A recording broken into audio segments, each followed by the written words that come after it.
Hi everyone, welcome back to another tutorial from Crazy Gamer. Today in this video, I'm going to show you how to create a clan in Brawlhalla. Creating a clan or a guild in Brawlhalla allows you to team up with friends, participate in tournaments, and earn clan rewards. First of all, launch open your Brawlhalla game on your device and log in. From the main menu, tap on the guild menu at the top right corner, and inside the guild menu, go to the left hand side and tap on create.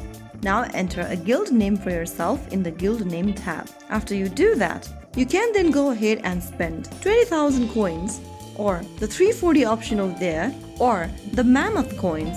If you have any, you can tap on the option and you'll be able to create a new guild or a clan. But remember to have enough mammoth coins or gold coins. If you found the video helpful, don't forget to like, share and subscribe to our channel. I will be back again in the next episode. Thank you for watching.